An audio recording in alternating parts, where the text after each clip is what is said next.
রাষ্ট্রবিজ্ঞান নিয়ে যারা পড়াশোনা করেছেন এবং সামনে যাদের প্রাইমারি ভাইবা পরীক্ষা রয়েছে, এই ভিডিওটি আপনাদের জন্য অত্যন্ত গুরুত্বপূর্ণ। আশা করছি আসন্ন ভাইবা পরীক্ষায় আপনারা এখান থেকে কমন পেয়ে যাবেন। যার ভাইবা এক্সপিরিয়েন্স আমরা আলোচনা করব, তার নাম ছিল খায়রুল আলম এবং তিনি বরিশাল জেলা থেকে ভাইবা পরীক্ষায় অংশগ্রহণ করেছিলেন। তো যেমনটি ছিল তার ভাইবা এক্সপিরিয়েন্স, তার ভাইবাটা হয়েছিল বিকেলের দিকে। আপনারা জানেন যে সন্ধ্যা পর্যন্ত ভাইবা হয়ে থাকে। যদি আপনার সিরিয়াল শেষের দিকে থাকে সেক্ষেত্রে আপনার ভাইবাটা সন্ধ্যার পরেও যেতে পারে। ভাইবা বোর্ডে যে কমন ফর্মালিটিস, আপনারা অনুমতি নিয়ে প্রবেশ করবেন, এরপর নিকটে গিয়ে সালাম দেবেন, বসতে বললে ধন্যবাদ দিয়ে বসবেন, কাগজপত্র চাইলে ডান হাতে কাগজপত্র প্রদান করবেন। তো সেই সব ফর্মালিটিস শেষে স্যার প্রথমেই ট্রান্সলেশন জিজ্ঞেস করলেন, বললেন যে আমি মাস্ক পরে ভাইবা দিতে এসেছি, এর ট্রান্সলেশন করুন। তো বললাম I have come to face viva by wearing mask. এরপর স্যার জিজ্ঞেস করলেন চেঙ্গিস খান কোন দেশের। তো আমি বললাম চেঙ্গিস খান ছিলেন মঙ্গোলিয়ান।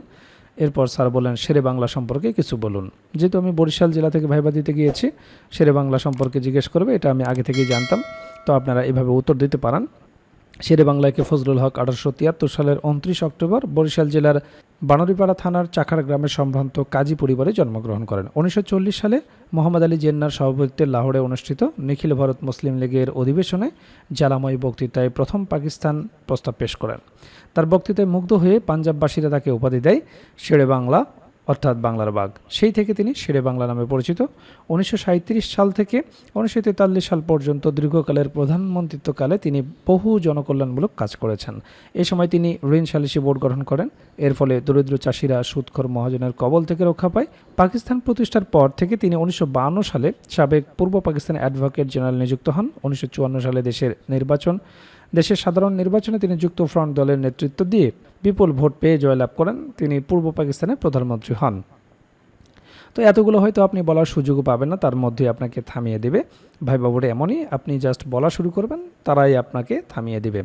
এরপর স্যার জানতে চাইলেন জাতিসংঘের স্থায়ী সদস্যের নাম বলুন। তো আমি বললাম যুক্তরাষ্ট্র, যুক্তরাজ্য, চীন, ফ্রান্স, রাশিয়া, যাদের ভেটো দেওয়ার ক্ষমতা রয়েছে। এরপর স্যার জিজ্ঞেস করলেন সংবিধান কি। আমি বললাম সংবিধান হলো রাষ্ট্র পরিচালনার মৌলিক দলিল, যেসব নিয়মের মাধ্যমে রাষ্ট্র পরিচালিত হয় তাকেই সংবিধান বলে। এরপর স্যার জিজ্ঞেস করলেন আইন ও অধ্যাদেশের মধ্যে পার্থক্য কী। বললাম সংসদে বিল আকারে যে প্রস্তাব পাশ হয় তাই হলো আইন, আর অধ্যাদেশ হচ্ছে রাষ্ট্রপতি যে নিজে আইন জারি করে তাকে অধ্যাদেশ বলে। এরপর স্যার বললেন কতগুলো গ্রহের নাম বলুন। আমি বললাম বুধ, শুক্র, পৃথিবী, মঙ্গল, বৃহস্পতি, শনি, ইউরেনাস ও নেপচুন। এছাড়াও প্লুটো নামের একটি বামন গ্রহ আছে। স্যার এবার গণিত থেকে জিজ্ঞেস করলেন যে শতকরা কী। তো আমি বললাম শতকরা একটি ভগ্নাংশ যার হর 100। আপনারা জানেন যে প্রাইমারি ভাইবার ক্ষেত্রে আপনাকে গণিতের বেসিক থেকে জিজ্ঞেস করবে, বাংলার বেসিক থেকে জিজ্ঞেস করবে, সাধারণ জ্ঞান থেকে তো জিজ্ঞেস করবেই, সেই সাথে অনুবাদ জিজ্ঞেস করবে। মোটামুটি 60টি অংশ থেকে আপনাকে প্রশ্ন করার চান্স অনেক বেশি। এরপর স্যার জিজ্ঞেস করলেন মৌলিক সংখ্যা কাকে বলে। বলবেন যে সংখ্যা এক এবং ওই সংখ্যা ব্যতীত অন্য কোনো সংখ্যা দ্বারা নিঃশেষে বিভাজ্য করা যায় না, তাকে বলা হয় মৌলিক সংখ্যা। এরপর জিজ্ঞেস করলেন লসাগু গসাগু কী। তো বললাম 2 বা ততোধিক সংখ্যার সাধারণ গুণিতকগুলোর মধ্যে যে গুণিতকটি ক্ষুদ্রতম তাকে প্রদত্ত সংখ্যাগুলো লসাগু বলা হয়। আপনি লঘিষ্ঠ সাধারণ গুণিতক আগে বলতে যাবেন না। যদি বলে যে লসাগুর পুনরূপ কী, তখন আপনি বলবেন লঘিষ্ঠ সাধারণ গুণিতক। তো উদাহরণ হিসেবে আপনারা বলতে পারেন যেমন 10, 20, 30 তিনটি সংখ্যায় 2, 5 ও 10 দ্বারা বিভাজ্য, সুতরাং সংখ্যা 3টির লসাগু 2।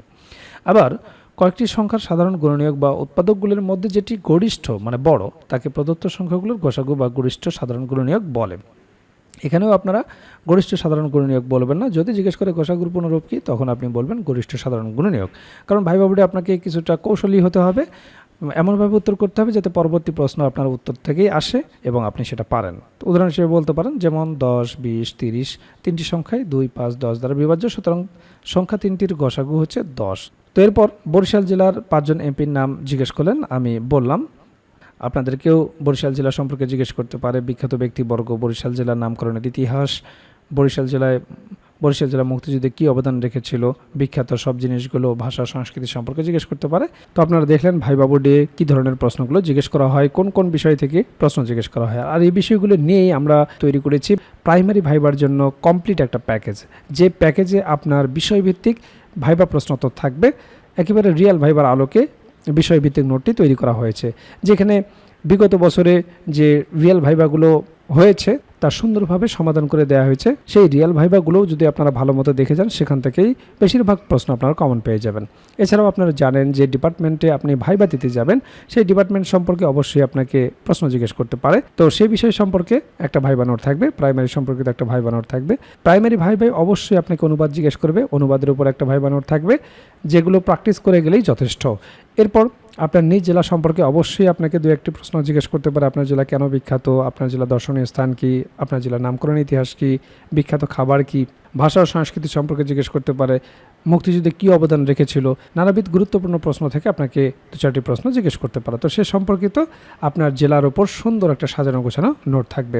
এছাড়াও 1947 থেকে শুরু করে বর্তমান সমসাময়িক পর্যন্ত গুরুত্বপূর্ণ বিষয়ের উপর যে সমস্ত প্রশ্নগুলো আপনাকে জিজ্ঞেস করতে পারে, সেই বিষয়গুলো নিয়ে সুন্দরভাবে সাজানো গোছানো একটা সাধারণ জ্ঞান ভাইভা নোট থাকবে। এছাড়াও আপনারা জানেন যে প্রাইমারি ভাইভা বোর্ডে বাংলা ব্যাকরণ এবং সাহিত্য অংশ থেকে বেসিক কিছু প্রশ্ন জিজ্ঞেস করে থাকে, সে বিষয়ে একটি ভাইভা নোট থাকবে। এছাড়াও গণিতের একটি বেসিক ভাইভা নোট থাকবে। আপনারা জানেন যে পাটিগণিত, বীজগণিত এবং জ্যামিতি অংশ থেকে কিছু বেসিক প্রশ্ন জিজ্ঞেস করা হয়। যেহেতু আপনি প্রাইমারির শিক্ষকতা করবেন, একেবারে বেসিক জিনিসগুলো যদি আপনি না বলতে পারেন, তাহলে চাকরি পাওয়াটা আপনার জন্য দুষ্কর হয়ে যাবে। কাজেই ভাইভা পরীক্ষায় আপনি যত ভালো করবেন, আপনার চাকরি পাওয়ার সম্ভাবনা তত বেড়ে যাবে। কাজেই যারা প্রাইমারি ভাইবার জন্য গুছিয়ে কার্যকর একটা প্রস্তুতি নিতে চান, আমাদের ভাইভা প্যাকেজটি দ্রুত সংগ্রহ করুন। ইতিমধ্যে অনেক প্রার্থী আমাদের কাছ থেকে ভাইভা প্রার্থী সংগ্রহ করেছেন, তারা প্রস্তুতি শুরু করে দিয়েছেন। এখনও যারা প্রস্তুতি গুছিয়ে নিতে পারেন না, স্ক্রিনে দেওয়া হোয়াটসঅ্যাপ নাম্বারে যোগাযোগ করে আমাদের কাছ থেকে প্রাইমারির এই ভাইভা প্যাকেজটি সংগ্রহ করতে পারেন। প্যাকেজটি আপনারা দুইভাবে নিতে পারবেন, আপনারা হার্ড কপি নিতে পারবেন কুরিয়ারের মাধ্যমে, এছাড়াও পিডিএফ প্যাকেজ আপনারা নিতে পারবেন। কাজেই দেরি না করে দ্রুত স্ক্রিনে দেওয়া হোয়াটসঅ্যাপ নাম্বারে যোগাযোগ করে প্যাকেজটি সংগ্রহ করুন।